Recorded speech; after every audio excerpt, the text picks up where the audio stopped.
Good morning beloved, Sunday church में आप सबका स्वागत है।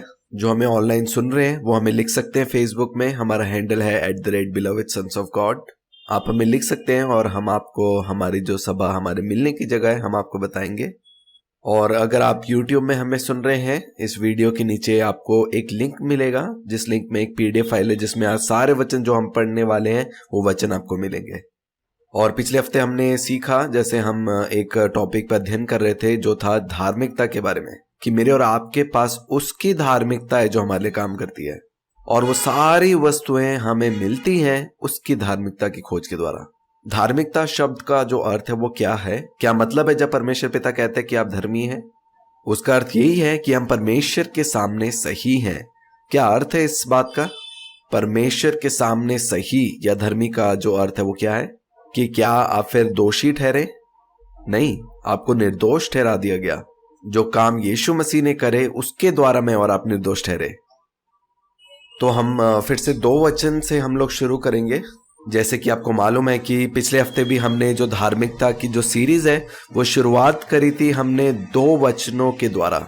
वचन में पढ़ा लिखा है कि पहले तुम उसके राज्य की खोज करो और उसकी धार्मिकता। किसकी धार्मिकता की खोजने के लिए कहा? उसकी धार्मिकता के विषय में। इसीलिए मत्ती का सुसमाचार 6 अध्याय 25 में हम पढ़ते हैं एक ऐसे मनुष्य के बारे में जो चिंता करता है इस बात की कि मैं क्या खाऊंगा, क्या पहनूंगा और क्या पीऊंगा। और वो सारी समस्याओं के बीच में जो समाधान है, यीशु मसीह कहते हैं एक विषय को कि तुम पहले मेरे राज्य की खोज करो, मतलब उसके राज्य में प्रवेश करो, मुझे अपना उद्धारकर्ता जो है ग्रहण करो। हम सब ने वो किया, और उसके बाद मेरी धार्मिकता जो तुम्हारे लिए उसे स्वीकार ग्रहण करते रहो, क्योंकि जब आप मेरी धार्मिकता को प्राप्त करेंगे वो सारी वस्तुएं जो है मैं आपको देता रहूंगा। एक रीति है जिससे स्वर्ग राज्य काम करता है, और जब हम वो कार्य को करते हैं जो यीशु मसीह कहते हैं करने के लिए, वो सारी वस्तुएं जो है हमें मिल जाती हैं।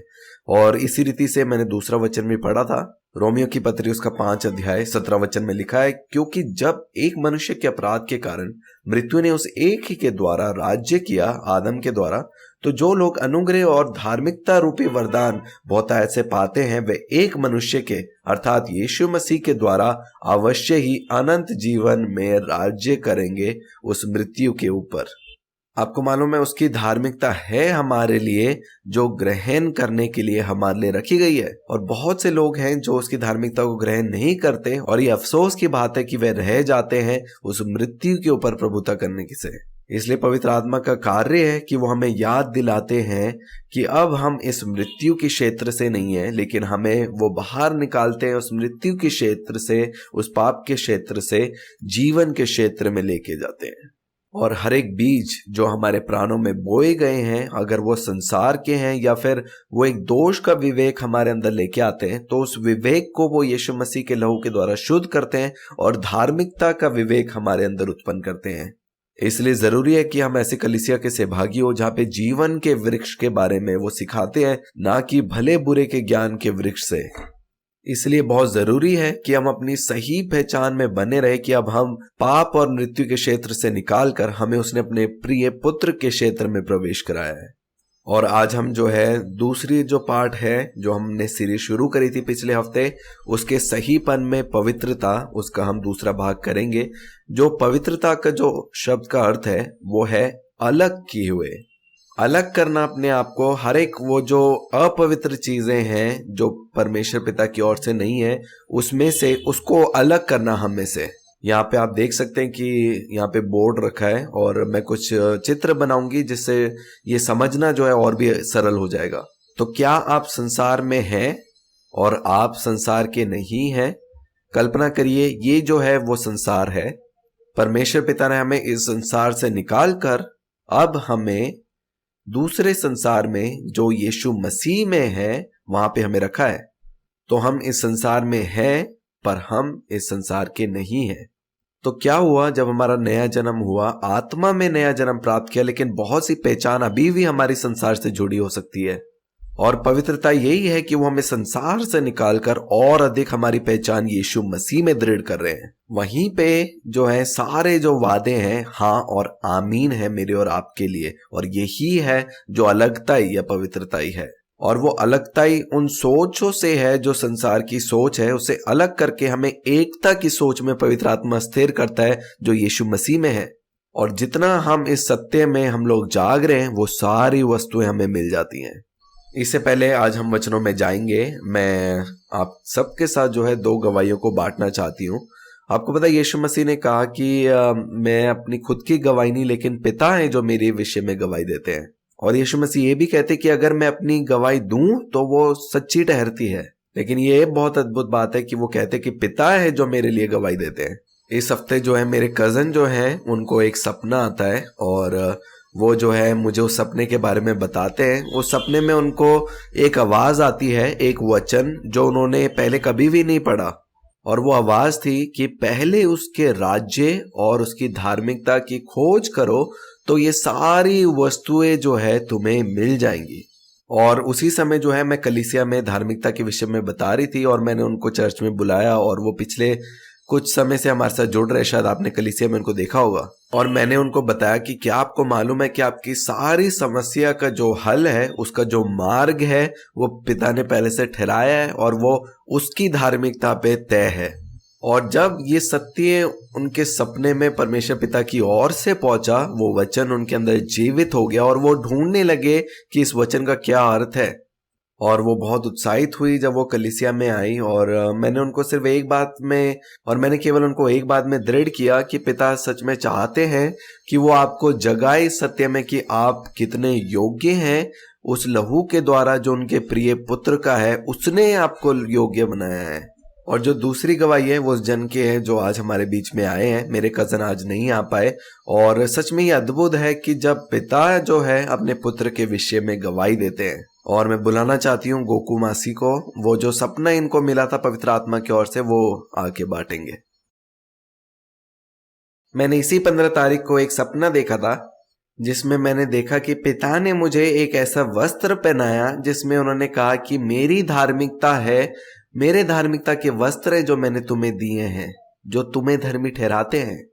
ये कितना अद्भुत है कि परमेश्वर पिता इनके सपने में आते हैं और कहते हैं कि मैंने तुम्हें वो धार्मिकता के वस्त्र पहनाए हैं और जो तुम्हारी धार्मिकता है वो किसी और के नहीं परंतु मेरे द्वारा तुम्हें मिलती है। और हो सकता है कि वो किसी समस्या से गूंज रहे हैं, लेकिन परमेश्वर पिता उनको एक बात यकीन दिलाते हैं कि पहले तुम्हें जागना है मेरी धार्मिकता के विषय में, क्योंकि एक दोषी हृदय पिता से ग्रहण नहीं कर सकता, लेकिन धार्मिकता के द्वारा वो सारी वस्तुएं हम प्राप्त करते हैं।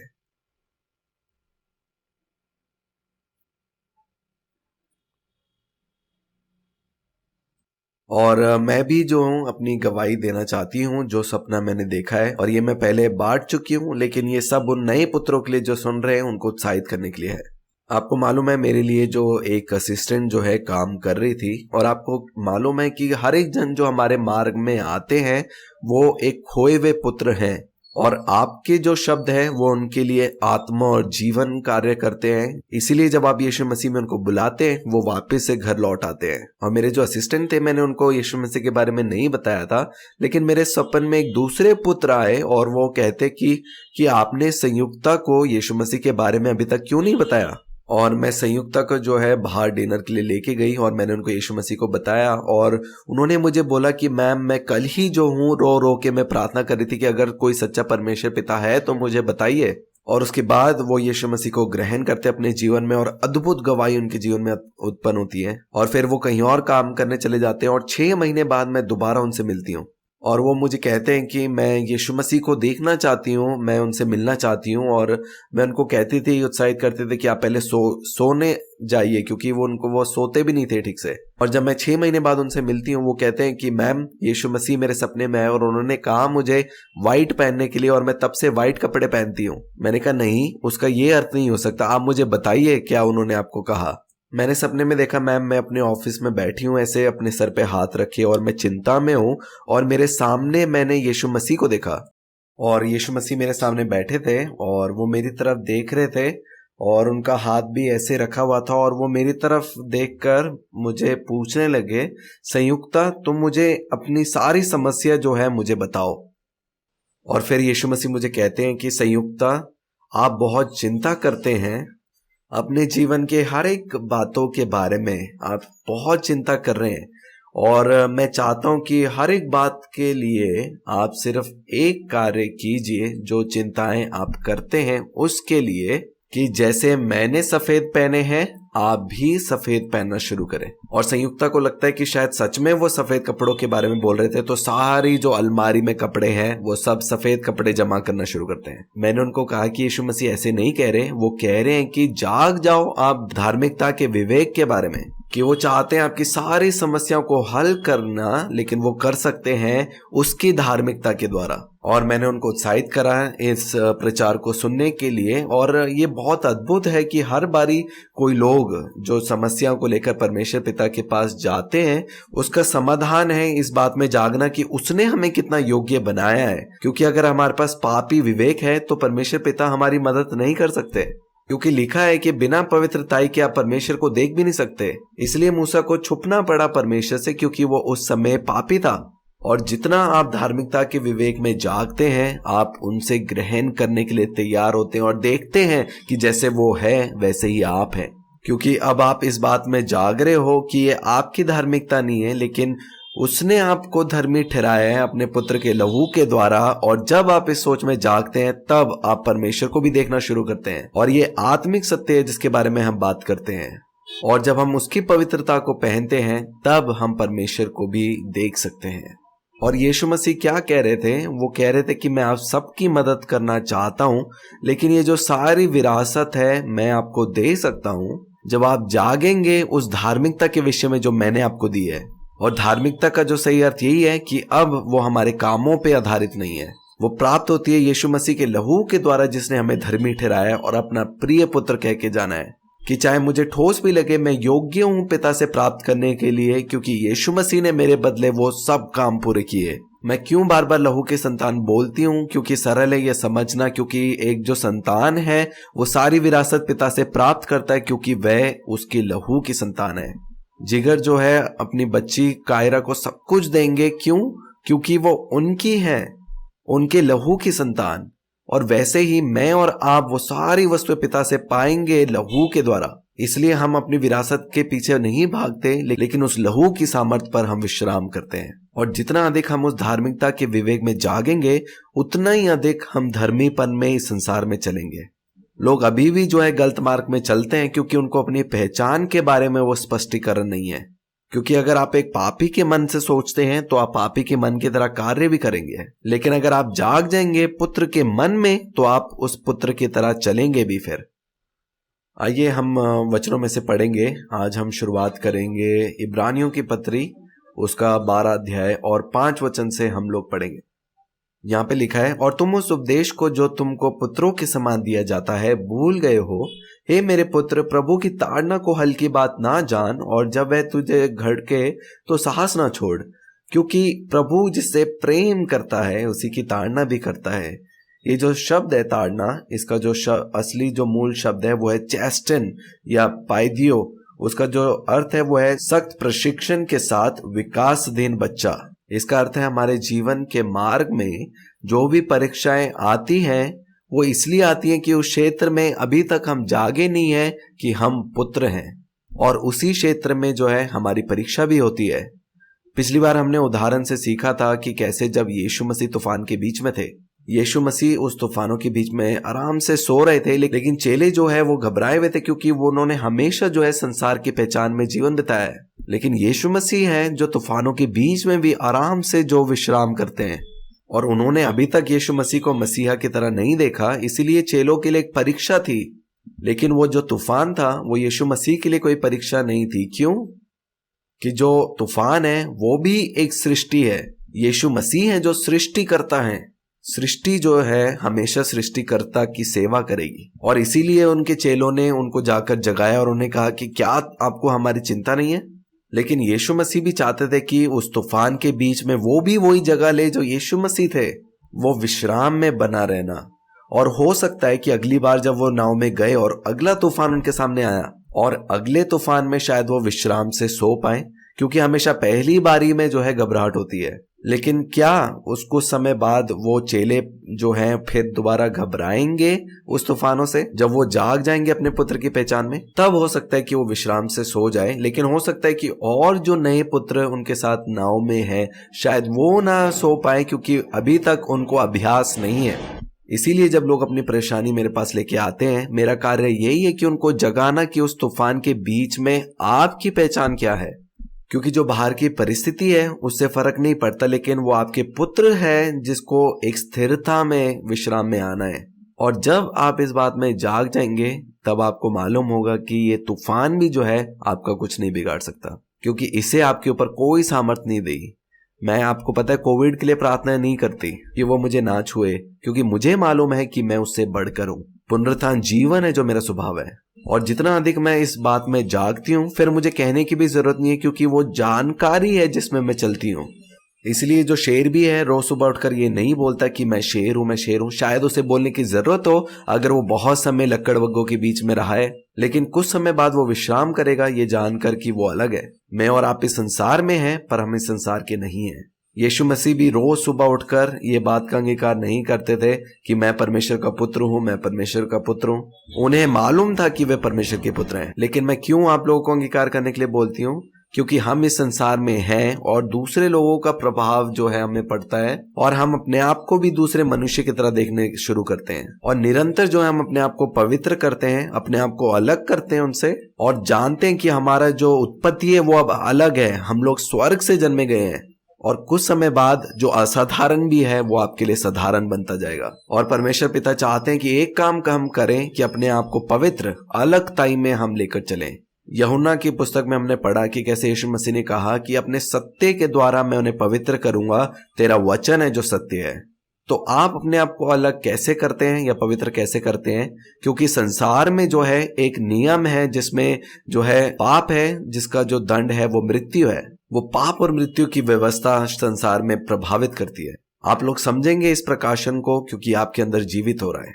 आप यहाँ पे बोर्ड में देख सकते हैं, लिखा है कि जो पाप और मृत्यु की व्यवस्था है वो इस संसार में है। और हम अपने आप को पवित्र कैसे करते हैं, अलग कैसे करते हैं इस व्यवस्था से? वचन के द्वारा। और यहाँ पे है जीवन की व्यवस्था। तो हम एक क्षेत्र से निकलकर हम दूसरे क्षेत्र में हम प्रवेश करते हैं। और ये कैसे हम अपने आप को अलग करते हैं? केवल विश्वास के द्वारा। इसलिए जब मेरा नया जन्म हुआ, मैं यीशु मसीह में थी, लेकिन जानकारी ना होने के द्वारा अभी भी संसार की जो चीजें मेरे ऊपर प्रभाव डालती थी, और रूमेटॉइडिस बीमारी के जो लक्षण है वो मेरे शरीर में थे। क्योंकि मुझे नहीं पता था कि मुझे अपने आप को अलग पवित्र कर कर चलना है, मुझे अर्थ भी नहीं पता था उसका। इसलिए हर समय मैं वचन को लेकर चलती थी, जो मुझे याद दिलाता था कि प्रिया, अब आप एक नई सृष्टि है, आपके जो जन्म है स्वर्ग से हुआ है, बीमारी का आपके ऊपर कोई अधिकार नहीं है। और मैंने वचन को लिया और मैं जागी। हाँ, ये मनुष्य के हो सकता है, लेकिन परमेश्वर के पुत्रों को नहीं। ये एक झूठ है, एक भ्रम है। कैसे हमने सीखा कि संसार के क्षेत्र में सब कुछ जो एक भ्रम है, और यीशु मसीह में वो सब कुछ सत्य है। तो हम एक क्षेत्र में रहते हैं दूसरे क्षेत्र के अंदर, और हम कैसे अपने आप को निरंतर उसी क्षेत्र में बना हुआ रह सकते हैं जहां पे सारे वादे हाँ और आमीन के साथ है? अपने आप को अलग करने के द्वारा, जो उसके वचन के द्वारा होती है। और उसी का अर्थ है पवित्रता। हर एक अपवित्र पहचान के बीजों को हमारे प्राणों से बाहर निकालना और जागना उसके पुत्र के राज्य के बारे में। और जितना मैं विश्राम में रही कि नहीं, मेरे स्वभाव में नहीं है बीमारी, पुनरुत्थान जीवन है जो मेरे अंदर है, इसलिए मैं कभी अंगीकार नहीं करती कि मैं बीमार हूं। मेरा अंगीकार हमेशा यही होगा कि मैं पुनरुत्थान और जीवन हूं, क्योंकि यही सत्य है। और कुछ समय बाद वो सारे जो लक्षण है मुझे छोड़कर चले गए, और उसके बाद मैं दोबारा बीमार नहीं पड़ी। और इसी शुद्धिकरण पवित्रताई के द्वारा मैं परमेश्वर के पवित्र स्वभाव में सहभागी हो गई, उसके पवित्रताई की मैं सहभागी हो गई। और पवित्रताई का जो अर्थ है वो ऐसे नहीं है जैसे बहुत से लोग सोचते हैं। पवित्रताई का जो शब्द का अर्थ है वो यही है कि जैसे सब कुछ परमेश्वर पिता है, वैसे ही मैं और आप है। वो उन्नति हो सकता है आर्थिक क्षेत्र में, आपके रिश्तों में, सब कुछ हम जो है सहभागी हैं उसके देवीय, उसके स्वर्गीय स्वभाव के साथ। हम आगे पढ़ेंगे वचन में, 7 वचन में लिखा है, तुम दुख को ताड़ना समझकर सह लो, परमेश्वर तुम्हें पुत्र जानकर तुम्हारे साथ बर्ताव करता है। वे कौन सा पुत्र है जिसकी ताड़ना पिता नहीं करता? यदि वे ताड़ना जिसके भागी सब होते हैं तुम्हारी नहीं हुई तो तुम पुत्र नहीं पर व्यभिचार की संतान ठहरे। फिर जबकि हमारे शारीरिक पिता भी हमारी ताड़ना किया करते थे और हमने उनका आदर किया, तो क्या आत्माओं के पिता के और भी अधीन ना रहे जिससे हम जीवित रहें। आपको मालूम है, मैं हमेशा उत्साहित करती हूँ, एक पुत्र के रूप में आप कभी भी जो है तूफानों से ना भागिए, आप उनका सामना करें और वो हैं जो समस्याएं आपके आगे से भागेंगी। हमारे जीवन में जब परिस्थितियां जो है एक तूफान के समान लग सकती है और कई बार ये लग सकता है कि हाँ अभी जो ज़रूरत है इस समय में जो है समस्याएं शायद बड़ी है, लेकिन वो ही ठीक समय है कि हम अपने आप को याद दिलाएं कि समस्या बड़ी नहीं है, लेकिन जो हमारे अंदर है जिसके द्वारा हमने नया जन्म पाया है वो है जो संसार से बड़ा है, इस समस्या से बड़ा है। आपको मालूम है, जब हम बाइबल में पढ़ते हैं यीशु मसीह वो दिखते जो हैं आम लोगों की तरह थे, पर उन्हें मालूम था कि वो कौन है और वो हर एक चीज में वो कभी नहीं भूलते थे कि वो कौन है। और हम वचन में पढ़ते हैं कि कैसे कुछ समय बाद यीशु मसीह भी इस बात की घोषणा करते हैं, जब वो चेले को बाहर भेजते हैं सेवकाई के लिए, वो कहते हैं कि मैं भी इन्हें उसी प्रकार भेजता हूं और ये जब जाते हैं ये संसार में रहते हैं पर ये इस संसार के नहीं है और इन्हें भी वैसे ही पवित्र करना जैसे मैं पवित्र हूं। और यीशु मसीह अपने आप को कैसे पवित्र करते थे? हर बारी अपने आप को अलग कर कर सत्य के द्वारा। आपको मालूम है, वचन ही है जो एकमात्र सत्य है। अगर वचन में नहीं है वो बात, मैं ग्रहण नहीं करती। आपको मालूम है, जब मेरी मम्मी को एक कैंसर की रिपोर्ट आई, पवित्र आत्मा थे जिन्होंने मुझे सिखाया कि ये जो दिख रहा है ये एक भ्रम है, ये झूठ है, ये है ही नहीं। और अविश्वास ने आने की कोशिश करी, लेकिन मैंने फिर वचन में देखा, भजन संहिता 91 में लिखा है कि कोई भी बीमारी या दुख मेरे डेरे के निकट आ नहीं सकता। यीशु मसीह जब चले, बहुत से बीमार और रोगी उनके पास आए और वो सब के सब चंगे हुए। क्योंकि अगर आपने विश्राम करना सीख लिया, और बहुत सी बार ऐसा लग सकता है कि जब हम विश्राम में हैं ऐसा लग सकता है कि शायद ये परवाह ही नहीं करता इन बातों की, और वो इसीलिए मैं चिंता नहीं करता क्योंकि पिता है जो मेरे लिए चिंता करते हैं। क्योंकि मैं और आप अब एक अलग क्षेत्र में यीशु मसीह में हैं, और जितना अधिक हम इस सत्य में जागरूक होंगे हम विश्राम में बने रहेंगे। और जब हमने हमारे सोच को अलग किया तो जो कैंसर की रिपोर्ट थी वो भी नेगेटिव हो गई। और ये सब कुछ हुआ जब हमने अपने आप को अलग किया सत्य के द्वारा, जो वचन है कि हम संसार में नहीं है, हम यीशु मसीह में हैं। और आगे वचन में लिखा है, तो वह अपनी अपनी समझ के अनुसार थोड़े दिनों के लिए ताड़ना करते थे, पर वह तो हमारे लाभ के लिए करता है कि हम भी उसकी पवित्रता के भागी हो जाएं, उसकी पवित्रता के भागी हो जाएं। इसका मतलब है पवित्र आत्मा है जो हमारे अंदर से हर एक बीज जो पिता की ओर से नहीं है, जो संसार के अपवित्र बीज हैं, उन सभी बीजों को जो है वो अलग करता है, वो निकालता है हमारे अंदर से, ताकि हम उस अलगताई में दूसरे क्षेत्र में जो यीशु मसीह में है उसमें हम चलें। और मुझे बहुत अच्छा लगा जो आज हमने गवाही सुनी, उसमें कैसे जब समस्या उस व्यक्ति के जीवन में आई, उन्होंने फोन नहीं उठाया और वो प्रिया के पास नहीं आई, लेकिन वो पिता के पास गए, क्योंकि यीशु मसीह आए उस रिश्ते को वापस जोड़ने के लिए जो पिता के साथ टूट गया था। और जब यीशु मसीह क्रूस पे गए, उन्होंने कहा कि अब मेरे पास भी नहीं, आप सीधा पिता के पास जा सकते हैं, क्योंकि वह है जो आपसे प्रेम करते हैं। इसलिए कभी भी समस्या आपके पास आती है, हमेशा आप पिता के पास जाइए, क्योंकि वो आपका स्थान है। इसलिए मेरे जीवन में कभी भी समस्या आती है, चाहे कितनी भी बड़ी समस्या क्यों ना हो, मैं कभी भी किसी मनुष्य के पास नहीं भागती अपने समस्या का हल ढूंढने के लिए, क्योंकि मुझे पता है कि मेरे लिए एक स्थान रखा गया है मेरे पिता के द्वारा, जिसमें मैं कभी भी उनके पास जा सकती हूँ जब भी मैं उन्हें पुकारती हूँ। इसलिए मैं आपको उत्साहित करती हूँ, हमेशा आप सीधा पिता के पास जाएं, क्योंकि यीशु मसीह है जो आपके अंदर जीवित है। और इसलिए अपने जीवन के छोटे छोटे क्षेत्र में, छोटे छोटे बातों में आप उस स्थान को ना खोइए। आपको मालूम है, पूरा आत्मिक जो क्षेत्र है वो आपको जानता है, और वो आपको देखता है आपके जीवन के हर एक छोटे चीज में, और वो जान लेता है कि क्या ये पुत्र अपनी पहचान में है या नहीं।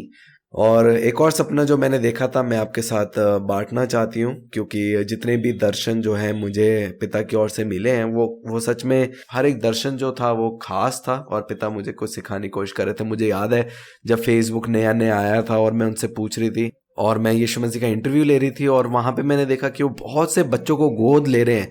और मैंने उनसे पूछा, आप क्यों इतने सारे बच्चों को गोद ले रहे हैं? और उन्होंने मेरी तरफ देखा और मुझसे कहा, प्रिया क्या आपको मालूम है कि मेरा सबसे बड़ा गर्व की बात क्या है? कि मेरे पास इतने सारे बच्चे हैं लेकिन इन सब का एक ही पिता है और उनका पिता बनना ही मेरा सबसे बड़ा गर्व की बात है और मैं अपने जीवन में कभी भी वो गर्व की बात उनसे लेना नहीं चाहती। इसीलिए जब फल आपके जीवन में उत्पन्न हो तो सारी महिमा आप पिता को दें और जब हम ऐसा करना सीखते हैं, पिता के पास जाना, तब हमारा व्यक्तिगत जो रिश्ता है पिता के साथ वो और अधिक मजबूत होता है। मैं हमेशा से कहती हूँ कि जो एक परिपक्व पुत्र है वो जानता है कि उसका परमेश्वर पिता उससे बहुत प्रेम करते हैं और जितना हम पिता के पास जाना सीखेंगे उतना ही अधिक हम अपने जीवन में उस विजय को देखेंगे।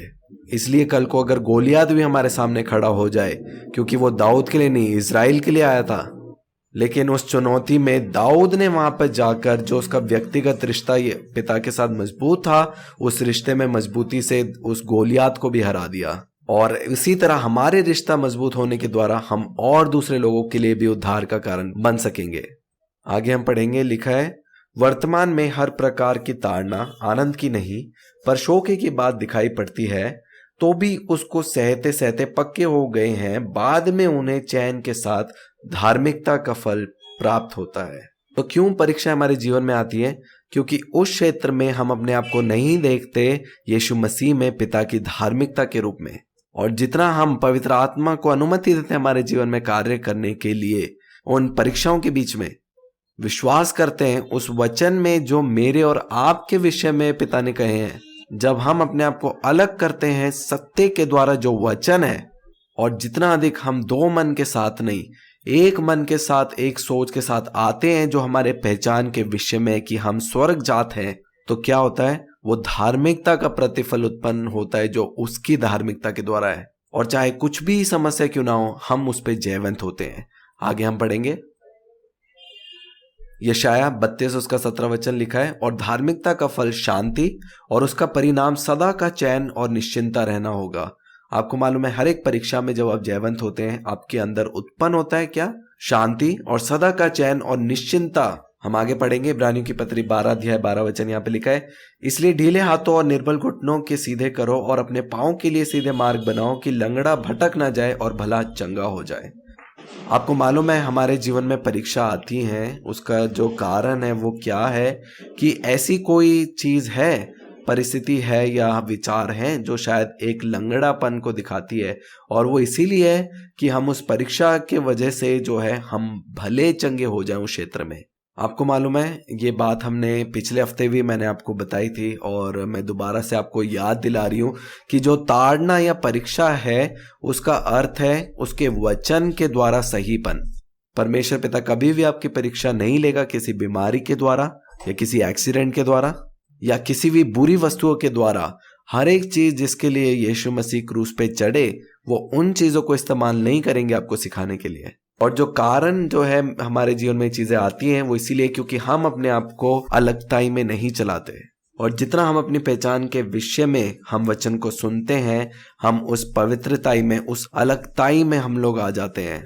और फिर गवाही उत्पन्न होती है कि प्रिया जिस काम के लिए मैं इतने सालों से इंतजार कर रही थी वो कल ही मेरे जीवन में पूरा हो गया। ये कैसे हुआ? उसका हल कहीं बाहर नहीं था, वो आपकी पहचान से जुड़ा था। पहले आप संसार में थे, लेकिन जैसे जैसे आपने वचन सुना और जाना कि अब आप यीशु मसीह में हैं, वहां पे सारे वादे हाँ और आमीन में है।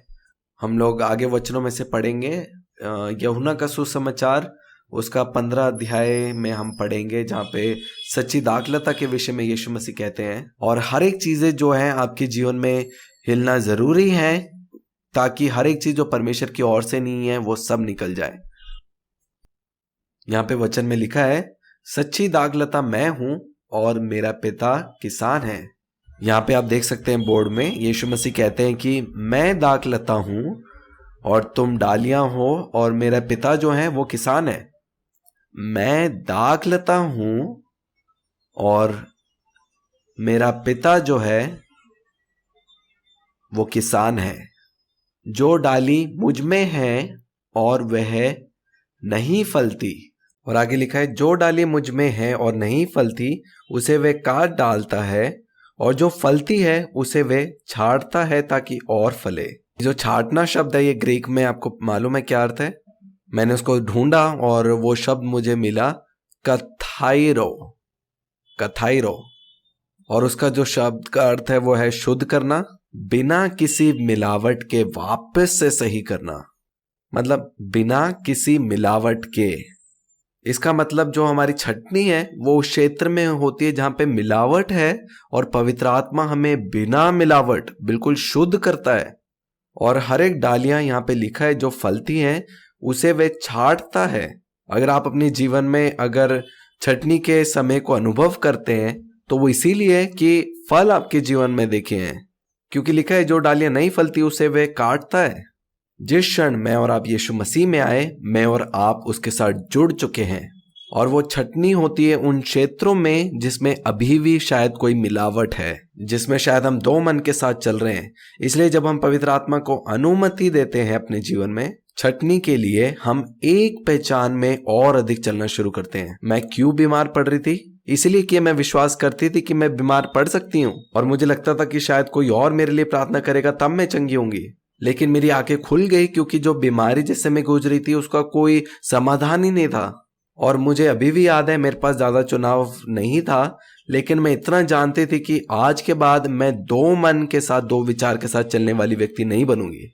मैं मर जाऊंगी लेकिन ये विश्वास करना नहीं छोड़ूंगी कि मैं एक नई सृष्टि और मेरे स्वभाव में नहीं है बीमारी।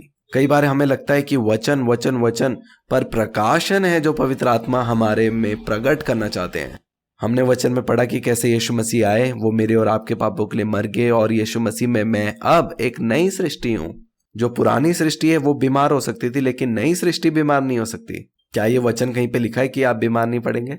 नहीं, लेकिन ये एक प्रकाशन है जिसमें पवित्र आत्मा ने जगाया कि मेरे स्वभाव में नहीं है बीमारी, क्योंकि मैं उसके स्वर्गीय स्वभाव में अब एक हो चुकी हूँ। और जब मैंने इन सत्यों पर विश्राम किया, मैंने अपने आप को संसार से अलग किया, और जो 8 महीने से नहीं हुआ वो 1 दिन में पूरा हो गया, अलगताई के द्वारा। पिछले हफ्ते हमने आंटी की गवाही सुनी, कैसे उनके जो कागज हैं वो साइन हुए थे। हमने क्या किया, उनको पवित्रताई में जगाया, और वो यहाँ पे संसार में, और उनको लगा कि शायद संसारिक किसी व्यक्ति को अप्रूव करना है, लेकिन मैं और आप यीशु मसीह में है, इसलिए हमारी अनुमति है जो पहले चाहिए। और जैसे उन्होंने अपने विषय के बारे में सत्य को देखा, हम पुराने नियम में पढ़ते हैं जब इजराइल में उनके जो बच्चे हैं वो जब बीमार पड़ रहे थे, उन्होंने क्या किया, एक काठ पर जो है सांप को लटकाया, और जितनों ने उसे देखा वो सब के सब जो है चंगे हो गए।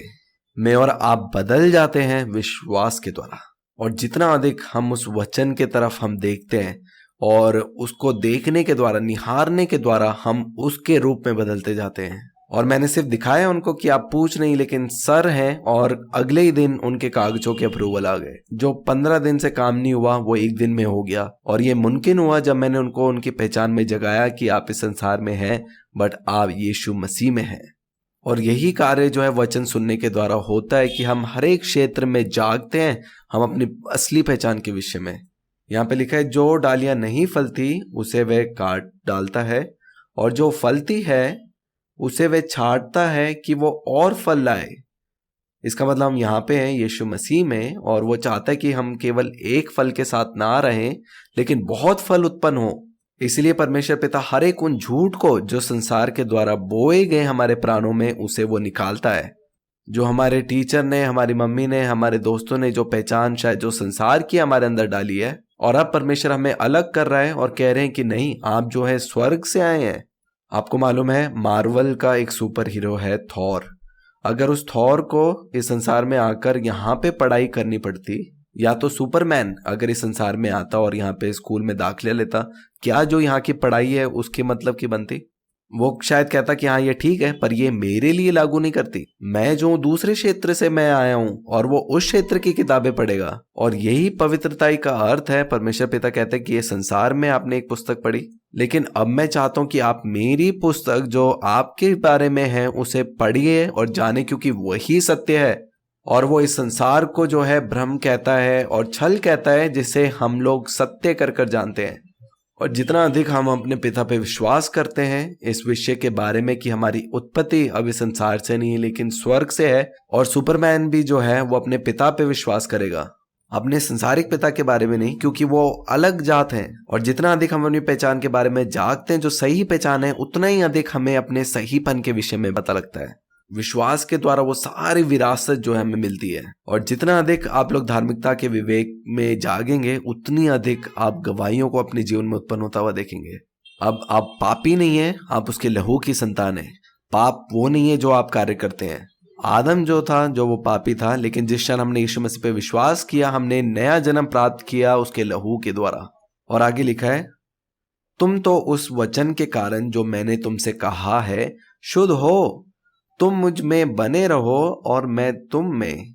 जैसा डाली यदि दाखलता में बनी ना रहे तो अपने आप से नहीं फल सकती, वैसे ही तुम भी यदि मुझ में बने ना रहो तो नहीं फल सकते। क्या आप लोग ने कभी वो डाली देखी है जिसमें फल उत्पन्न होते हैं? और डाली फल कब लेके आती है? जब हिलती है? नहीं, जो वो बिल्कुल शांत है, क्योंकि डालियों का जो जीवन है वो उसे दाखलता के द्वारा प्राप्त होता है। और डालियां जो है मूर्ख होंगी अगर वो सोचेंगे कि जो जीवन है उनको स्वयं मिल रहा है अपने आप ही। वो एक गड़बड़ी की सोच के साथ जी रहा है। फिर जितना अधिक हम उसमें बना रहना सीखते हैं विश्राम के साथ, उतना ही अधिक जीवन जो है दाखलता से डालियों तक पहुंचता है। मैंने आपको कहा कि अब मैं अंगीकार नहीं करती कि मैं पुनरुत्थान और जीवन हूं, क्योंकि मैं उस जानकारी में चलती हूं जो मेरे विषय में है।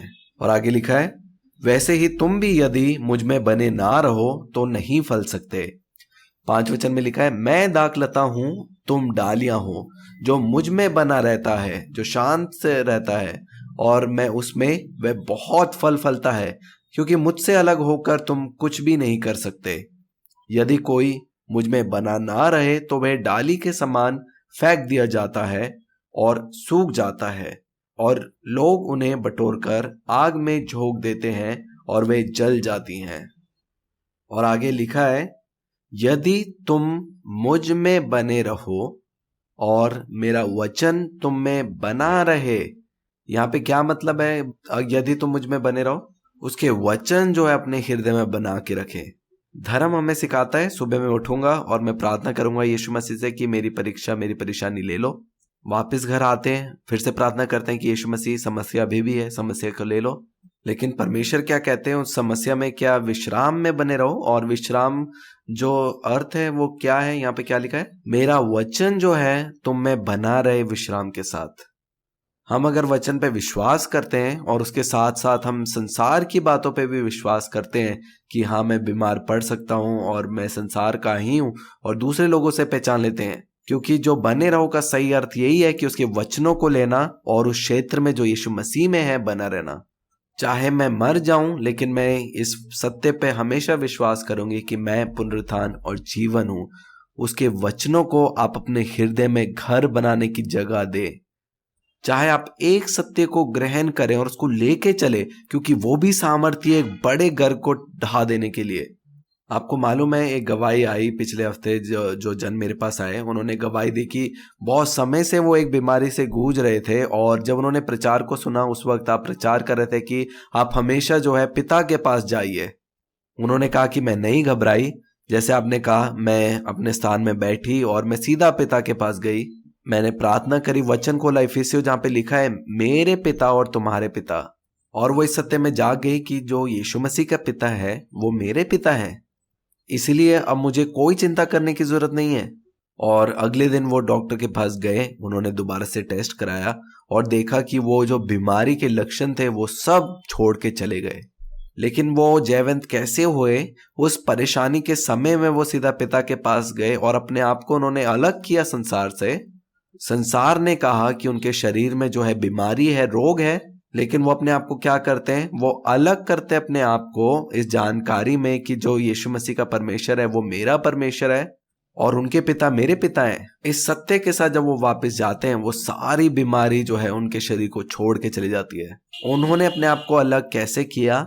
वचन के द्वारा। ऐसे उन्होंने जाना कि बने रहो मुझ में वचन के द्वारा। और जब वो इस सत्य में जागी, उन्होंने जब टेस्ट कराया दोबारा से, डॉक्टर ने उन्हें कहा कि हमें माफ करना, क्योंकि हमें नहीं पता कि हमने पहले आपको क्यों बोला था ये बीमारी है।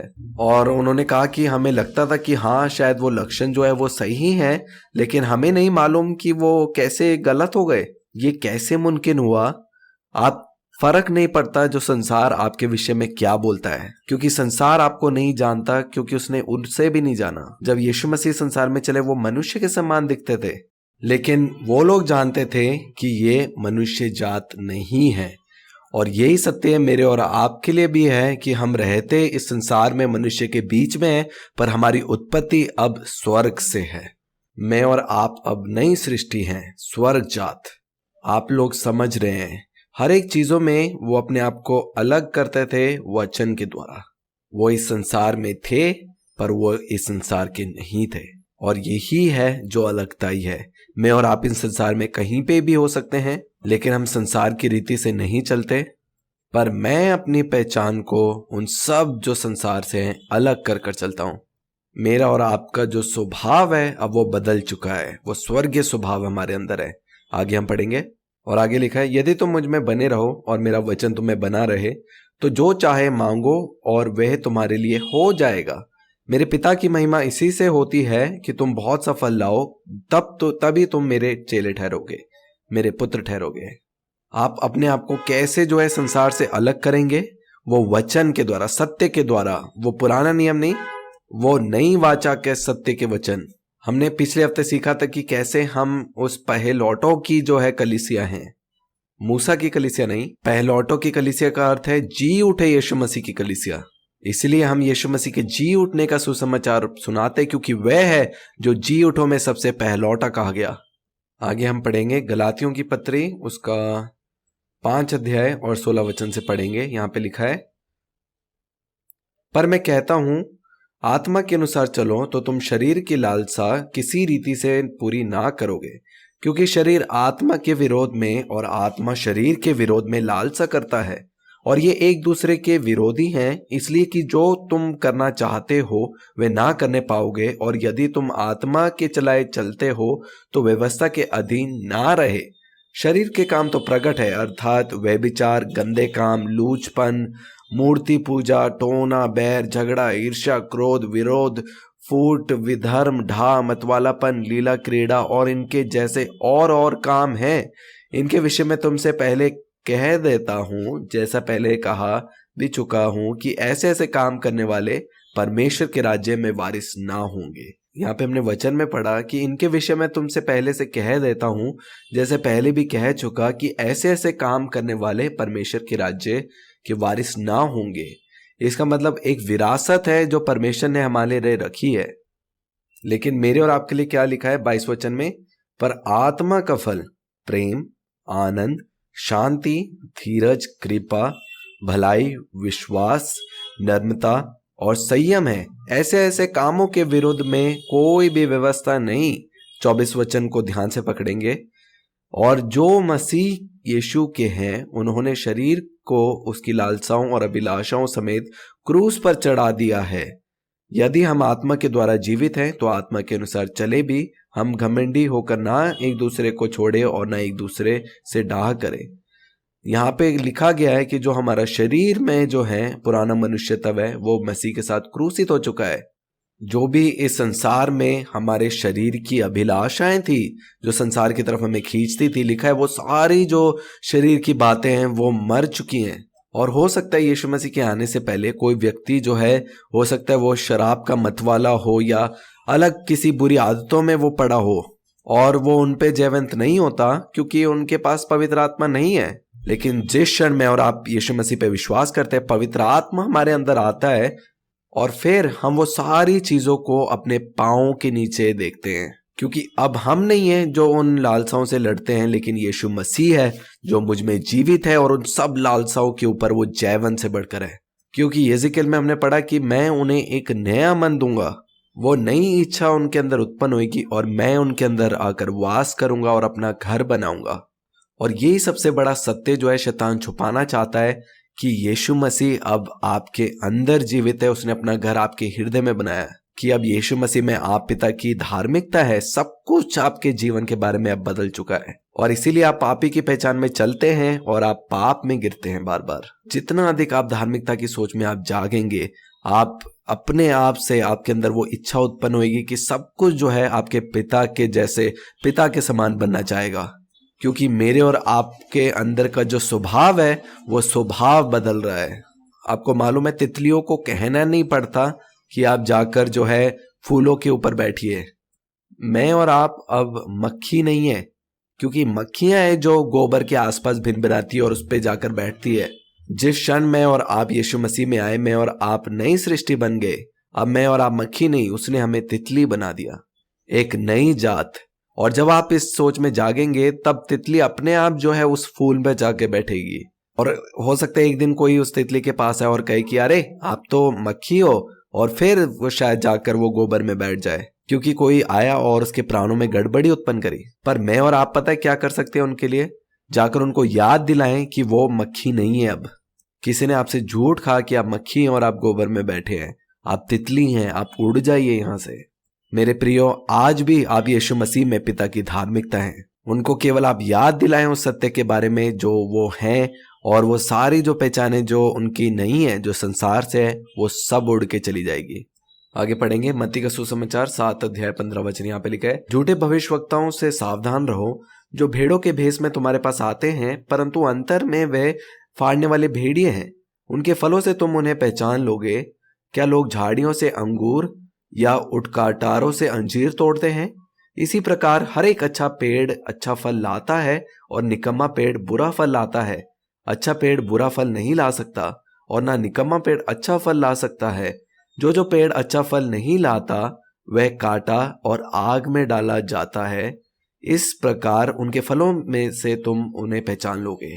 हर बारी जब आप अपने आप को अलगताई में चलते हैं, उदाहरण के रूप में जब मेरे को रूमेटॉइडिस बीमारी थी और सत्य के द्वारा मैंने अपने आप को अलग किया, वो परमेश्वर की शांति तब मेरे अंदर आई और धीरज को मैंने कार्य करते हुए देखा, तो वो सारे फल जो है पवित्र आत्मा के मेरे अंदर उत्पन्न हुए।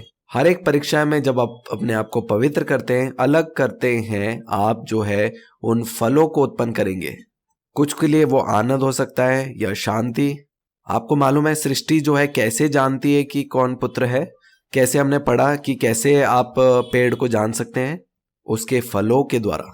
अरे कोविड में हम देख सकते हैं कि सारे जो पुत्र हैं वो लोग भाग रहे हैं, लेकिन ये जो है ये बिल्कुल शांत है।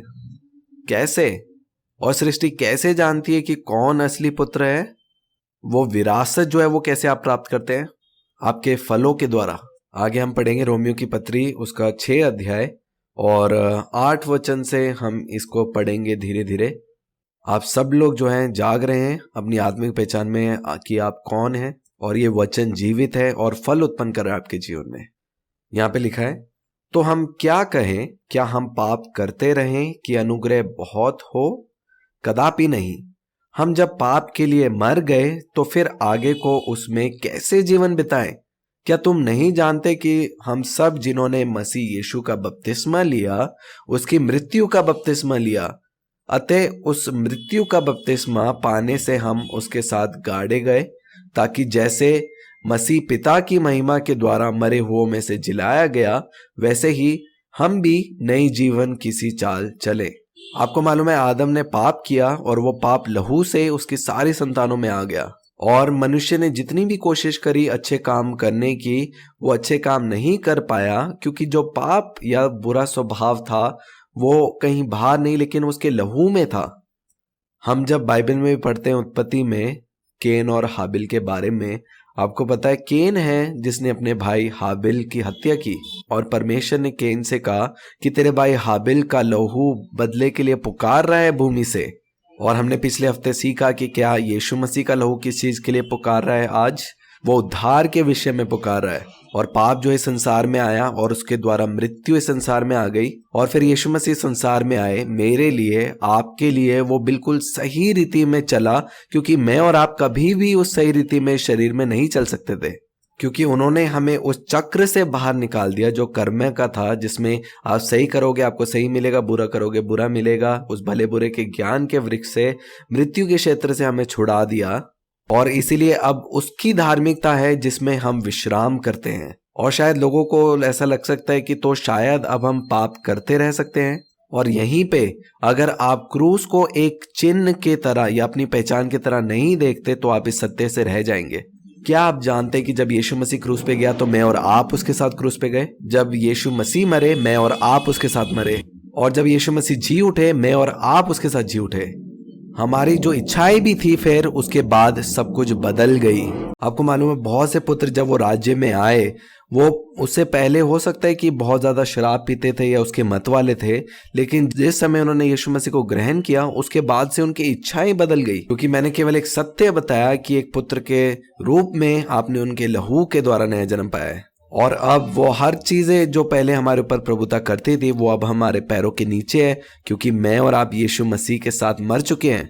अब मैं और आप जीवित नहीं, अब यीशु मसीह है जो हमारे अंदर जीवित है। तो अब पाप आपके ऊपर प्रभुता कैसे कर सकता है जब यीशु मसीह आपके अंदर जीवित है? पाप का मेरे और आपके ऊपर कोई प्रभुता नहीं है, और चाहे हम गिर भी जाएं, हम अपने आप को झाड़ कर कह सकते हैं कि मैं मसीह में पिता की धार्मिकता हूं। आपको मालूम है, मैं सच में ऐसा विश्वास करती हूँ कि जब एक पुत्र के रूप में आपका नया जन्म होता है, हो सकता है कि आप एक दो जगह गिरे, लेकिन जब आप गिरेंगे, आप वापस से गिरकर उसी स्थान में नहीं रहेंगे, लेकिन हम वहां से बाहर निकलेंगे, क्योंकि पवित्र आत्मा हमारे अंदर है। और अगर हम वहां से बाहर नहीं निकलते, इसका मतलब पवित्र आत्मा हमारे पास था ही नहीं कभी, क्योंकि पवित्र आत्मा आए हैं वो अधिकार हमारे अंदर लेने के लिए। और यहाँ पे पौलुस भी ऐसे लिखता है कि फिर शायद आप समझे नहीं, क्योंकि जब यीशु मसीह क्रूस पे गए तो आप क्रूस पे गए। और आगे वचन में लिखा है, क्या तुम नहीं जानते कि हम सब जिन्होंने मसीह यीशु का बपतिस्मा लिया, उसकी मृत्यु का बपतिस्मा लिया? अतः उस मृत्यु का बपतिस्मा पाने से हम उसके साथ गाड़े गए, ताकि जैसे मसीह पिता की महिमा के द्वारा मरे हुओं में से जिलाया गया, वैसे ही हम भी नई जीवन की सी चाल चले। क्योंकि यदि हम उसकी मृत्यु की समानता में उसके साथ जुड़ गए हैं, तो निश्चय उसके जी उठने के समानता में भी जुड़ जाएंगे। हम जानते हैं कि हमारा पुराना मनुष्यता उसके साथ क्रूस पर चढ़ाया गया, ताकि पाप का शरीर व्यर्थ हो जाए और हम आगे को पाप के दास्ता में ना रहे। क्योंकि जो मर गया वह पाप से छूटकर धर्मी ठहरा। इसलिए यदि हम मसीह के साथ मर गए, तो हमारा विश्वास ये है कि उसके साथ जिएंगे भी, क्योंकि ये जानते हैं कि मसीह मरे हुओं में से जी उठकर फिर मरने का नहीं, उस पर फिर मृत्यु की प्रभुता नहीं होने की। क्योंकि वह जो मर गया तो पाप के लिए एक ही बार मर गया, परंतु जो जीवित है तो परमेश्वर के लिए जीवित है। ऐसे ही तुम भी अपने आप को पाप के लिए तो मरा, परंतु परमेश्वर के लिए मसीह यीशु में जीवित समझो। आपको मालूम है, मैं एक पुत्र से मिली जब वो राज्य में आए, और वो जब मैं उनसे मिली तो वो 10 साल से एक ऐसे मनुष्य के साथ जो है साथ रहते थे, जो 10 सालों से उनको बहुत परेशान किया, और उनको वो मारते थे और झगड़ते थे। और उन्होंने कहा कि प्रिया, मैं इनको नहीं छोड़ सकती, क्योंकि मैं इनसे बहुत प्यार करती हूँ। मैंने कहा, शायद आप प्यार की परिभाषा नहीं समझते, मुझे बताने दो। यीशु मसीह ने कहा कि मैं आपसे प्यार करता हूं, और वो हमारे लिए क्रूस पे चढ़ गए। उन्होंने कहा और करके दिखाया, क्योंकि प्रेम बोलता है और वो करता भी है। तो क्या वो आपके साथ विश्वास योग्य है? और उन्होंने कहा कि शायद मुझे नहीं मालूम, और मुझे नहीं पता कि वो मुझसे शादी भी करेंगे। और मैंने कहा कि फिर ये प्रेम नहीं है। और जब वो राज्य में आए, मैंने उनको सत्य बताया कि आप यीशु मसीह में पिता की धार्मिकता हैं, आप उनके प्रिय हैं, उनके चहीते हैं, और वो जो योग्यता यीशु मसीह ने हमारे लिए तय करी है, उसके बारे में उनको जगाना शुरू किया। और मैंने कहा कि एक जन आएगा, आपको वो एक उत्सव की तरह मनाएगा, जैसे परमेश्वर पिता आपको मनाते हैं। और मैं केवल जो है उनकी आत्मिक पहचान से उनको मैं तृप्त करना शुरू किया, चाहे वो संसार में संसार के रीति रिवाज में चल रही थी। मैंने उनको फिर भी नहीं बोला कि आप पापी हैं, मैंने फिर भी उनको जगाया कि आप मसीह में पिता की धार्मिकता हैं, क्योंकि जो उनकी असली पहचान है वो उनकी आत्मिक पहचान है, और सब कुछ जो उनके इस संसार में मिला है, जो चीज़ें वो कर रहे हैं, वो उनकी पहचान से नहीं है। इसलिए मैं केवल उनको उनकी पहचान के बारे में मैं जगाना शुरू किया, क्योंकि आप यीशु मसीह में आप नई सृष्टि हैं, पुरानी बातें सब बीत गई। और उसके बाद फिर उनको जो है एक सपना आया, और उन्होंने कहा कि मुझे घबराहट है उसको लेकर। और मैंने कहा कि उस व्यक्ति को आपके ऊपर कोई अधिकार नहीं है। मैंने कहा पहले उनके पास अधिकार था, लेकिन अब अधिकार नहीं है, क्योंकि अब आप स्वर्ग राज्य में आपने जन्म लिया है। अब यीशु मसीह है जिसके पास आपका अधिकार है। और मैंने कहा क्या आपको भी मालूम है कि आप उन्हें पसंद नहीं करते? और उन्होंने कहा नहीं नहीं नहीं, मैं पसंद करती हूँ। मैंने कहा आपको ऐसा लगता है कि आप करते, क्योंकि आप इस संसार के क्षेत्र में रहे हैं काफी लंबे समय से, लेकिन असलियत है कि नहीं है, क्योंकि आपका जो स्वभाव है, सब कुछ जो है वो बदल चुका है। और मैं हो सकता था उनको यहाँ पे जब मिलती मैं कहती कि आपको इस संसार के क्षेत्र से बाहर आना है, बाहर आना है, पर मैंने केवल उनको बताया कि आप इस क्षेत्र के हैं और फिर वो सपने में उस व्यक्ति को देखते हैं कि वो उनकी गाड़ी चला रहे थे और वो गाड़ी चलाते हैं और वो चाबी निकाल कर उनके हाथ में दे देते हैं और कहते हैं कि अब मेरा आपके ऊपर कोई अधिकार नहीं है। और उन्होंने वो सपना मुझे बताया कि मुझे ऐसे सपना आया और वो व्यक्ति ने वो गाड़ी चलाते वक्त चाबी निकाली और मुझे दिया कि अब मेरा आपके ऊपर कोई अधिकार नहीं है। मैंने कहा हाँ, अब आप इस रिश्ते से बाहर आ सकते हैं। उनका आपके ऊपर कोई अधिकार नहीं है क्योंकि सब कुछ आपके बारे में बदल चुका है।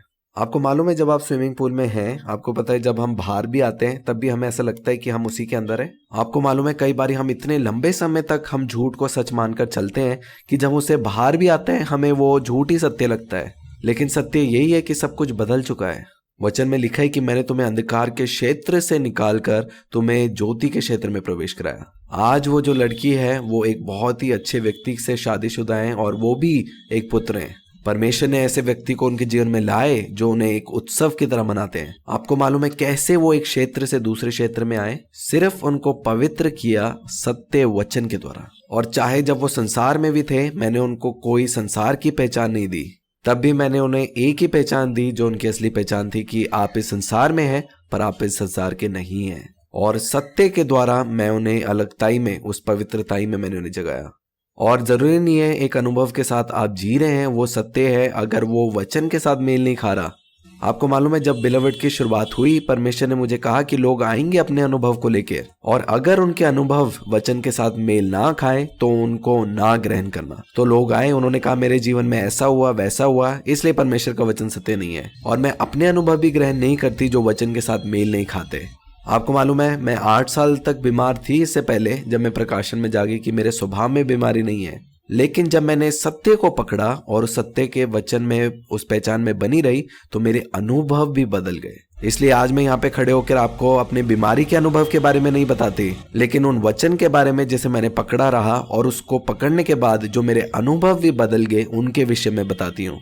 और मैं अनुभव कभी नहीं बांटती जो वचन के साथ मेल नहीं खाते, क्योंकि मुझे पता है उस परीक्षा के समय में क्या होता है। हर एक चीज जो मिलावट की है, जो इस संसार से आती है, वो पवित्र आत्मा उन सब बीजों को निकालता है और मुझे अलगताई में चलाता है और तब मेरे जीवन में गवाही उत्पन्न होती है। आगे हम वचन में पढ़ेंगे, यहाँ पे लिखा है, क्योंकि यदि हम उसकी मृत्यु की समानता में उसके साथ जुड़ गए हैं तो निश्चय उसके साथ जी उठने की समानता में भी जुड़ जाएंगे। हम जानते हैं कि हमारा पुराना मनुष्यत्व उसके साथ क्रूस पर चढ़ाया गया ताकि पाप का शरीर व्यर्थ हो जाए और हम आगे को पाप के दास्तां में ना रहे, क्योंकि जो मर गया वह पाप से छूटकर धर्मी ठहरा।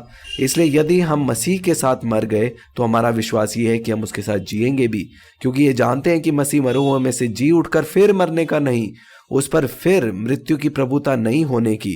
क्योंकि वह जो मर गया तो पाप के लिए एक ही बार मर गया, परंतु जो जीवित है परमेश्वर के लिए जीवित है।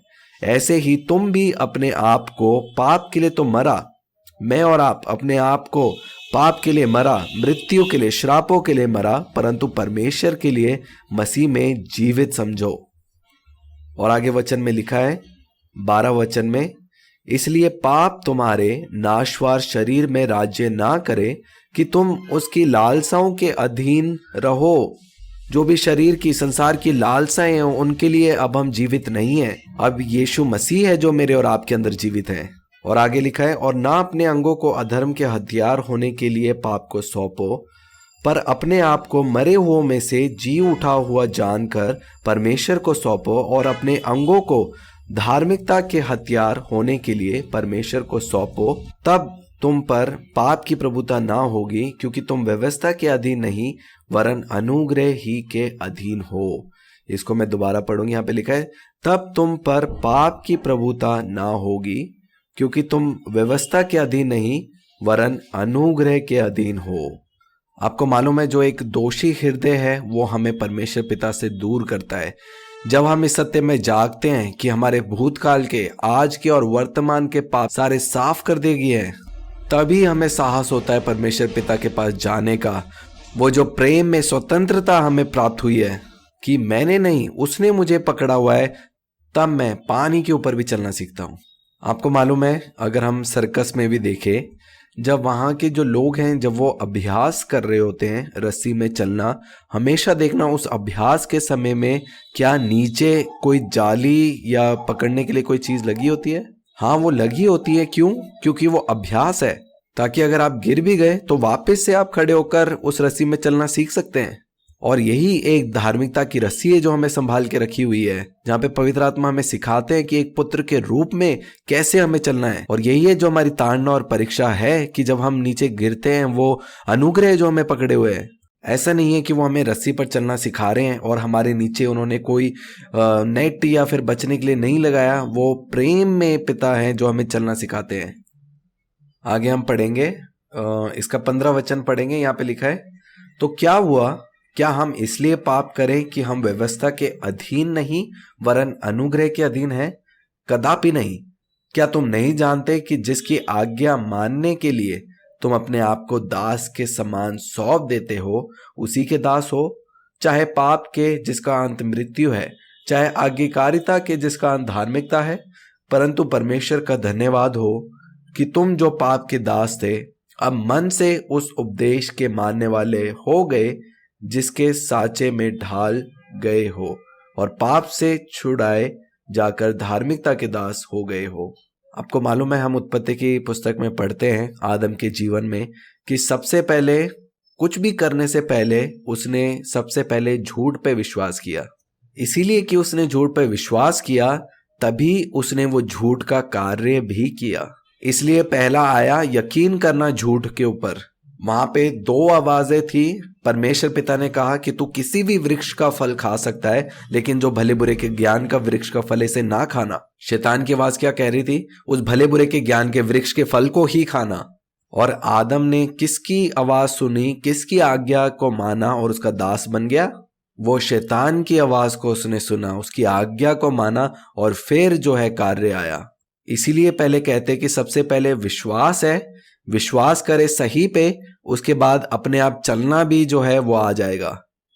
आपको मालूम, जब मैंने विश्वास किया कि जो स्वर्ग स्वास्थ्य है वो मेरा स्वभाव है, कोई भी मृत्यु या बीमारी मेरे स्वभाव में नहीं है, जैसे मैंने इस पे विश्वास किया, आपको मालूम है जो कार्य था वो अपने आप ही अंदर से जो है वो कार्य करने की इच्छा जो है वो उत्पन्न हुई, जो इस विश्वास के साथ मेल खाने वाला कार्य था। अगर आप सच में ये विश्वास करते हैं कि आप एक राजा हैं, तो आप वैसे आप चलेंगे भी। और जब हम ऐसा विश्वास करेंगे तब हम अधिक देने वाले भी बनेंगे। चाहे कोई भी परिस्थिति क्यों ना हो, जो पहचान हम पहनते हैं वैसे हम कार्य भी करते हैं। सबसे पहले आता है विश्वास करें आप अपने बारे में, और उसके बाद जो कार्य है। अगर आप विश्वास करते हैं कि आप पापी हैं तो आप पाप में रहेंगे फिर। लेकिन अगर आप विश्वास करेंगे कि आप पिता की धार्मिकता है और उसके लहू की संतान है, तो आप चलेंगे पुत्र के समान। सब कुछ जो शुरू होता है विश्वास के द्वारा, क्योंकि मैं और आप इस संसार में हैं पर हम इस संसार के नहीं हैं। आपको मालूम, मैं और आप शरीर के अनुसार नहीं चलते।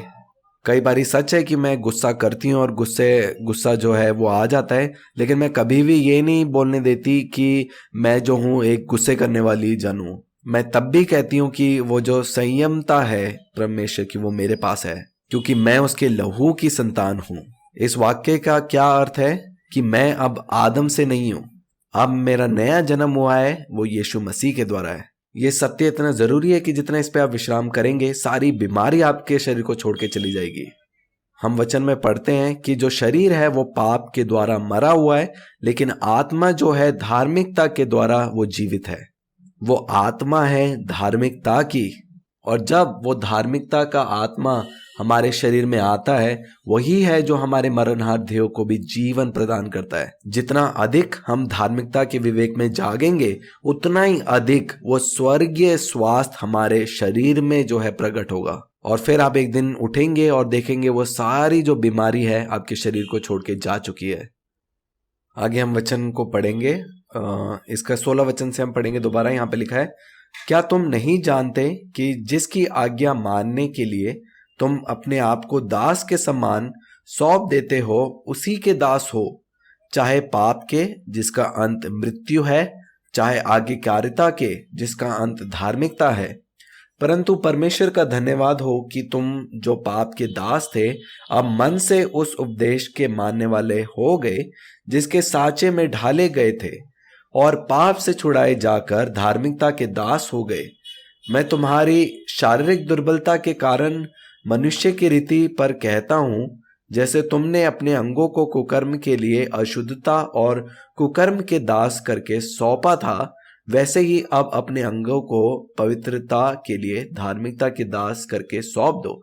जब तुम पाप के दास थे तो धर्म की ओर से स्वतंत्र थे। अतः जिन बातों से अब तुम लज्जित होते हो, उनसे उस समय तुम क्या फल पाते थे, क्योंकि उनका अंत तो मृत्यु है। परंतु अब पाप से स्वतंत्र होकर और परमेश्वर के दास बनकर तुमको फल मिला, जिससे पवित्रता प्राप्त होती है और उसका अंत जीवन है। क्योंकि पाप की मजदूरी तो मृत्यु है, परंतु परमेश्वर का वरदान हमारे प्रभु यीशु मसीह में अनंत जीवन है। इस वचन को दोबारा पढ़ेंगे। यहाँ पे लिखा है, क्योंकि पाप की मजदूरी तो मृत्यु है, परंतु परमेश्वर का वरदान हमारे प्रभु यीशु मसीह में अनंत जीवन है। क्या आपको मालूम है, जितना अधिक हम धार्मिकता के विवेक में जाग रहे हैं, जो फल है आपके जीवन में क्या उत्पन्न होएगा? वो पवित्रता ही आपके जीवन में उत्पन्न होगी। क्योंकि जो वृक्ष है, जो बीज आप बोया जाएगा, अगर सेब का बीज बोएंगे तो आपको सेब मिलेगा। और वैसे ही जितना अधिक आप धार्मिकता के विवेक के बारे में आप जागेंगे, उसका फल क्या होगा? उसका स्वर्गीय स्वास्थ्य, वो स्वर्गीय उन्नति जो है आपकी विरासत होगी। हम आगे पढ़ेंगे 7 अध्याय। यहाँ पे लिखा है, हे भाइयों, क्या तुम नहीं जानते, मैं व्यवस्था के जानने वालों से कहता हूं कि जब तक मनुष्य जीवित रहता है तब तक उस पर व्यवस्था की प्रभुता रहती है। क्योंकि विवाहित स्त्री व्यवस्था के अनुसार अपने पति के जीते जी उसे बंधी है, परंतु यदि पति मर जाए तो वह पति की व्यवस्था से छूट गई है। इसलिए यदि पति के जीते जी वह किसी दूसरे पुरुष की हो जाए तो वह व्यभिचारिणी कहलाएगी। परंतु यदि पति मर जाए तो वह उस व्यवस्था से छूट गई, यहाँ तक कि यदि किसी दूसरे पुरुष की हो जाए तो भी व्यभिचारिणी ना ठहरेगी। क्या आप लोगों को पता है कि आत्मिक व्यभिचार क्या है? उन दोनों वृक्षों के फल के अनुसार चलना। कि हम अनुग्रह के नीचे हैं, लेकिन अभी भी हम पुरानी व्यवस्था के द्वारा परमेश्वर के सामने सही बनने की कोशिश करते हैं।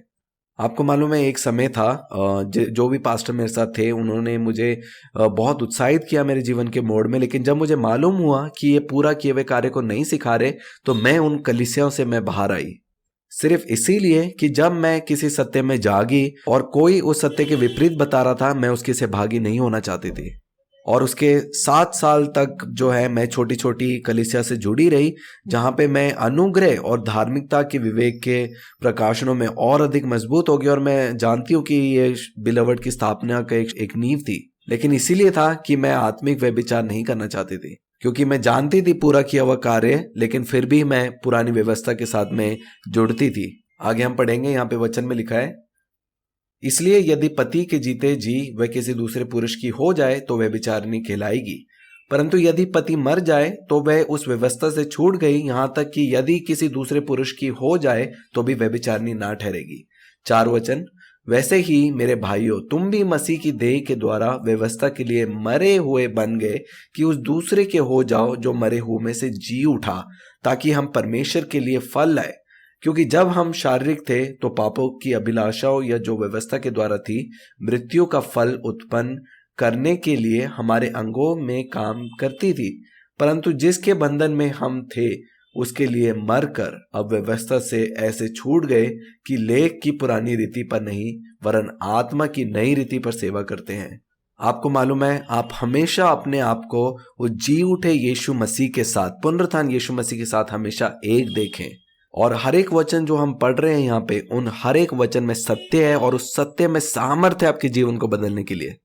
तभी यहाँ पे हम पढ़ते हैं 4 वचन में लिखा है, वैसे ही हे मेरे भाइयों, तुम भी मसीह की देह के द्वारा व्यवस्था के लिए मरे हुए बन गए कि उस दूसरे के हो जाओ जो मरे हुओं में से जी उठा। वो जी उठे यीशु मसीह, पुनरुत्थान यीशु मसीह के, ताकि हम परमेश्वर के लिए फल लाएं। यही है पुत्रत्व की सच्चाई। और आगे लिखा है, क्योंकि जब हम शारीरिक थे तो पापों की अभिलाषा जो व्यवस्था के द्वारा थी, मृत्यु का फल उत्पन्न करने के लिए हमारे अंगों में काम करती थी। इसका अर्थ है, अगर आज मैं आपको कहूंगी कि ऐसा मत करना, आपका शरीर जो है उस काम को करने के लिए जाएगा और एक ही फल वहां पे होगा, वो मृत्यु।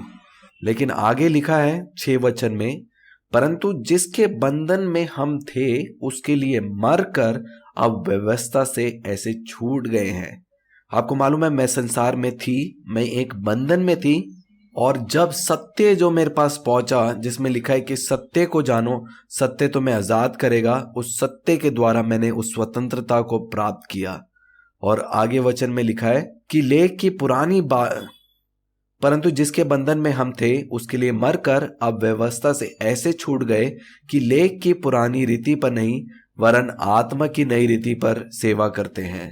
मैं और आप अब दो सोच के साथ चलने वाले व्यक्ति नहीं हैं। मैं और आप अपने जीवन में फल उत्पन्न करते हैं जब हम एक वृक्ष के नीचे आते हैं, तब नहीं जब हम दोनों नाव की सवारी एक साथ करते हैं कि आज मैं पाप कर रहा हूं तो मैं पापी हूं, कल मैं अच्छी चीज करूंगा तब मैं पुत्र हूं। और धार्मिकता के विवेक का अर्थ यही है कि एक परिपक्व जागा है कि उसके कामों के अनुसार ये रिश्ता नहीं है, लेकिन वो यीशु मसीह के कामों के ऊपर आधारित है जो उन्होंने क्रूस पे किया लहू के द्वारा। और आगे पढ़ेंगे हम, यहाँ पे लिखा है 7 वचन में, तो हम क्या कहे, क्या व्यवस्था पाप है? कदापि नहीं, वरन बिना व्यवस्था के मैं पाप को नहीं पहचानता। व्यवस्था यदि ना कहती कि लालच मत करो, तो मैं लालच को ना जानता। कि अगर व्यवस्था में नहीं लिखा होता तो मुझे मालूम ही नहीं होता कि लालच क्या होता है। इसीलिए वो नियम दिए गए ताकि हमें मालूम हो कि वो वस्तु आखिर क्या है। और यही कारण था व्यवस्था देने का, कि मनुष्य जाने कि पाप उनके लहू में है, क्योंकि मनुष्य जानते ही नहीं थे कि वो लोग पापी और उनको उद्धारकर्ता की जरूरत है। और परमेश्वर को हमेशा से मालूम था कि मनुष्य जो है उस व्यवस्था को पूरा कभी नहीं करता, क्योंकि जो पाप है वो उनके लहू में था। और चाहे धर्म हमें कुछ भी क्यों ना सिखाए, लेकिन कभी भी मनुष्य परमेश्वर के सामने सही नहीं खड़ा हो सकता अपने कामों के आधार पर। तभी हमें एक निर्दोष के लहू की जरूरत थी, हमें उस सहीपन में लेके आने के लिए। इसलिए पुराने नियम में भी, व्यवस्था के बाद भी वहां पे वो लहू की बलि होती थी। क्यों? क्योंकि इजराइल को अपनी आशीष इसलिए नहीं प्राप्त हुई कि जो काम उन्होंने किए या नहीं किए, क्योंकि उस समय में भी वो निर्दोष मेमने, बकरी, बैल के लहू के द्वारा वो उस आशीष को प्राप्त करते थे। इसलिए जब मिस्र में जब वो बच्चों के मारने के लिए महामारी आई, क्या था जो यहूदी बच्चे और मिस्री बच्चों को बचा के रखा था? जब वो मृत्यु का आत्मा उस शहर में आया, क्यों वो यहूदी लोगों के बच्चों को नहीं छू पाया? क्योंकि उनके फाटक पे लहू लगा हुआ था। इसलिए नहीं कि वो अच्छे बच्चे या बुरे बच्चे थे दरवाजे के पीछे। वो लहू है जो हमें अलग करता है। वो लहू है जो हमें एक क्षेत्र से, संसार के क्षेत्र से यीशु मसीह के क्षेत्र में प्रवेश कराता है। और इसीलिए हम अपने आप को अलगताई में चलते हैं कि मनुष्य जात को ये हो सकता है, लेकिन मुझे नहीं होगा, क्योंकि मैं अब एक नई लहू से, यीशु के लहू से जुड़ चुका हूं। और यही लहू है जो मुझे पवित्र करता है। आप अपने जीवन की छोटी छोटी बातों में आप जानिए कि आप कौन है, क्योंकि आपको पता है हर एक जो समस्याएं हैं वो बड़ी नहीं है, लेकिन जो आपके अंदर जीवित है यीशु मसीह, बाइबल में लिखा है, वो सबसे महान है जो इस संसार में है। वो है जो मेरे और आपके अंदर जीवित है। धर्म सिखाएगा कि आप उस वस्तु के लिए प्रार्थना करें, लेकिन क्या आपको मालूम है कि किसी वस्तु में वो आशीष नहीं है? आप हैं जो आशीष है। और किसी व्यक्ति में कुछ विशेष नहीं है, लेकिन यीशु मसीह है जो हम सबके अंदर वो विशेष है। आपको मालूम है एक शेर जो है वो दूसरे शेर को जन्म लेता है। जब परमेश्वर के पुत्र बोए गए तो उत्पन्न हुए परमेश्वर के और अधिक पुत्र, स्वर्ग जात। आगे हम पढ़ेंगे, हम 9 वचन में पढ़ेंगे। यहां पे लिखा है, मैं तो व्यवस्था बिना पहले जीवित था, परंतु जब आज्ञा आई तो पाप जी गया और मैं मर गया। और वही आज्ञा जो जीवन के लिए थी मेरे लिए मृत्यु का कारण ठहरी, क्योंकि पाप ने अवसर पाकर आज्ञा के द्वारा मुझे बहकाया और उसके द्वारा मुझे मार भी डाला। इसलिए व्यवस्था पवित्र है और आज्ञा भी ठीक और अच्छी है। तो क्या वह जो अच्छी थी मेरे लिए मृत्यु ठहरी? कतई नहीं, परंतु पाप उस अच्छी वस्तुओं के द्वारा मेरे लिए मृत्यु का उत्पन्न करने वाला हुआ, कि उसका पाप होना प्रकट हो और आज्ञा के द्वारा पाप बहुत ही पापमय ठहरे। और आगे 14 वचन में लिखा है कि हम जानते हैं कि व्यवस्था तो आत्मिक है, परंतु मैं शारीरिक और पाप के हाथ बिका हुआ हूं। जो मैं करता हूं उसको नहीं जानता, क्योंकि जो मैं चाहता हूं वह नहीं किया करता, परंतु जिससे मुझे घृणा आती है वही करता हूं। यदि जो मैं नहीं चाहता वही करता हूं, तो मान लेता हूं कि व्यवस्था भली है। तो ऐसी दशा में उसका करने वाला मैं नहीं, वरन पाप है जो मुझ में बसा हुआ है। यहाँ पे हम वचन में पढ़ते हैं कि कैसे पौलुस अपने आप को निरंतर हर समय अपनी पहचान को शरीर से अलग कर कर देखता है। वो कहाँ पे है जो व्यवस्था पाप और मृत्यु की व्यवस्था कार्य करती है? बाइबल में लिखा है वो हमारे शरीर के लहू में जो है वास करती है। इसलिए वचन में लिखा है कि हमें एक नई महिमा में देह हमें प्राप्त होगी। इसलिए पौलुस कहता है कि मैं अच्छा करना चाहता हूं, लेकिन मुझे एक दूसरी व्यवस्था दिखाई पड़ती है मेरे लहू में। 16 वचन से पढ़ेंगे। यहाँ पे लिखा है, यदि जो मैं नहीं चाहता वही करता हूं तो मैं मान लेता हूं कि व्यवस्था भली है, तो ऐसी दशा में उसका करने वाला मैं नहीं वरन पाप है जो मुझ में बसा हुआ है। हम देख सकते हैं कि कैसे पौलुस अपने आप को जो है शरीर से अलग करता है, जिसमें वो कहता है कि अब मैं जीवित नहीं हूं, मसीह है जो मुझ में जीवित है अब। और आगे लिखा है, क्योंकि मैं जानता हूं कि मुझ में अर्थात मेरे शरीर में कोई अच्छी वस्तु वास नहीं करती।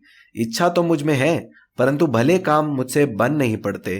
क्योंकि जिस अच्छे काम की मैं इच्छा करता हूं वह तो नहीं करता, परंतु जिस बुराई की इच्छा नहीं करता वही किया करता हूं। अतः यदि मैं वही करता हूं जिसकी इच्छा नहीं करता, तो उसका करने वाला मैं ना रहा, परंतु पाप जो मुझ में बसा हुआ है। इस प्रकार मैं ये व्यवस्था पाता हूं कि जब भलाई करने की इच्छा करता हूं तो बुराई मेरे पास आती है।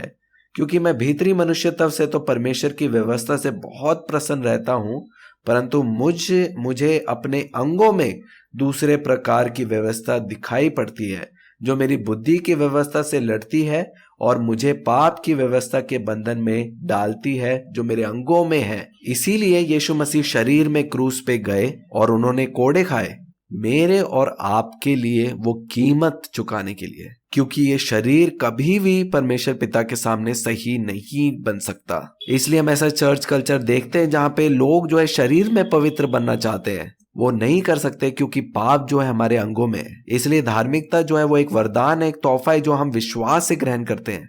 और जितना अधिक हम इस बात पे विश्वास करेंगे, हम और अधिक परमेश्वर की अच्छाइयों को देखने पाएंगे। क्योंकि शरीर में परमेश्वर को प्रसन्न करना अनहोना है। हमारा शरीर क्रूस पे चढ़ाया जा चुका है। आगे लिखा है, क्योंकि मैं भीतरी मनुष्यत्व से तो परमेश्वर की व्यवस्था से बहुत प्रसन्न रहता हूं, परंतु मुझे अपने अंगों में दूसरी प्रकार की व्यवस्था दिखाई पड़ती है, जो मेरी बुद्धि की व्यवस्था से लड़ती है और मुझे पाप की व्यवस्था के बंधन में डालती है जो मेरे अंगों में है। मैं कैसा अभाग्य मनुष्य हूं, मुझे इस मृत्यु की देह से कौन छुड़ाएगा? हमारे प्रभु यीशु मसीह के द्वारा परमेश्वर का धन्यवाद हो। इसलिए मैं आप बुद्धि से तो परमेश्वर की व्यवस्था का, परंतु शरीर से पाप की व्यवस्था का सेवन करता हूं। आगे पढ़ेंगे रोमियो की पत्री 8 अध्याय, ध्यान से आप सुनिए। यहां पे लिखा है, अतः अब जो यीशु मसीह में है, क्या मैं और आप अब यीशु मसीह में है? यहां पे वचन में लिखा है, उन पर दंड की आज्ञा नहीं, क्योंकि वह शरीर के अनुसार नहीं वरन आत्मा के अनुसार चलते हैं।